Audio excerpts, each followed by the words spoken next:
ನಿಮ್ಮ ವಾಹಿನಿ. ಇದ್ದಿದ್ದು ಇದ್ದ ಸ್ವಲ್ಪ ಕ್ಷಮಿಸಿ, ಸ್ವಲ್ಪ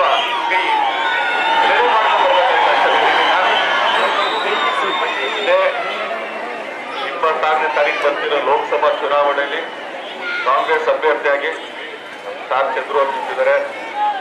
ನಮ್ಮ ಅಮೂಲ್ಯವಾದ ಮತನ ಅವ್ರಿಗೆ ನೀಡಿ ನಮ್ಮ ಉದಯಗೌಡರಿಗೆ, ನಮ್ಮ ಚೆಲ್ವಣ್ಣನಿಗೆ, ನಿಮ್ಮ ರವಿಯವ್ರಿಗೆ, ನಮ್ಮ ರವಿಯವರು ಇದ್ದಾರೆ ಪಾಪ, ನಿಮ್ಮ ಸೇವೆ ಮಾಡೋದಕ್ಕೆ ಅವ್ರ ಕೈನ ಬಲಪಡಿಸಿ ಅಂತ ಕೇಳ್ಕೊಳ್ತೀನಿ. ಏನಕ್ಕೆ ಅಂತಂದ್ರೆ ಕಳೆದ ಬಾರಿ ತೆರೆಯಂತೆ ನಿಂತು ಇವ್ರುಗಳು ಮಾಡಿದ ಸಹಾಯ ಯಾವತ್ತೂ ಮರಿಬಾರ್ದು. ಅದಕ್ಕೆ ಯಾವತ್ತಿದ್ರು ಇದಕ್ಕಪ್ಪ ಲಾಸ್ಟ್ ಬಂದಾಗ ಸ್ವಲ್ಪ ಆ ಕಡೆ ನಿಂತ್ಕೊಂಡಿದ್ವಿ ಅಷ್ಟೇನೆ, ಇವತ್ತು ಈ ಕಡೆ ನಿಂತಿದ್ವಿ ಅಷ್ಟೇ. ನೋಡೋದಲ್ಲ ಏನಕ್ಕೆ ಅಂತಂದ್ರೆ ಇದೊಂದು ಮಾತು ಹೇಳ್ತೀನಿ.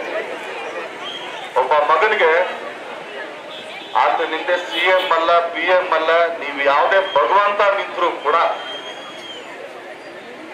ಆತನಿಗೆ ಎಷ್ಟೇ ಹಿಂದ್ಗಡೆ ತಳ್ಳಿದ್ರು ಕೂಡ ಅವನೊಂದು 50% 70% ಇರ್ತಾನೆ, ಮುಂದೆ ಹೋಗ್ಬೇಕಾ ಹಿಂದೆ ಬರ್ಬೇಕಾ ಅಂತ ಹೇಳಿ. ಆದ್ರೆ ಅದೇ ಒಬ್ಬ ಮಗನ್ಗೆ ಹಿಂದ್ಗಡೆ ತಂದೆ ನಿಂತ್ರೆ ಅವನು 100% ಮುಂದೆ ಹೋಗ್ತಾನೆ. ಯಾಕಂದ್ರೆ ಇದೇ ನಮ್ಮ ತಂದೆಯವನಂತ.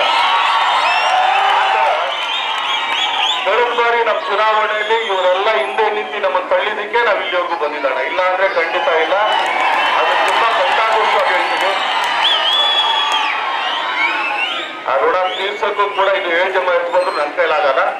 ಆದ್ರೆ ಇವತ್ತು ನೀವೆಲ್ಲ ಸೇರಿದ್ದೀರಾ.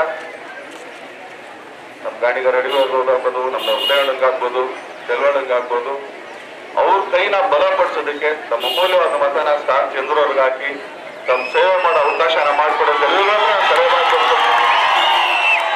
ನಿಮ್ಮ ಮನೆಯಲ್ಲೊಂದು ಪುಟ್ಟ ಬಾಗಿ ಲೋಕನಿಗೆ ಕೋಪ ಬರುವುದು, ತಂದೆಗೆ ಪೈಯ ಪಾಪು ಉರಿದು ಬಿಡುವುದು. ಪಾಪು ಹೆಸರು ಕೇಳಲ್ವಾ? Thank you.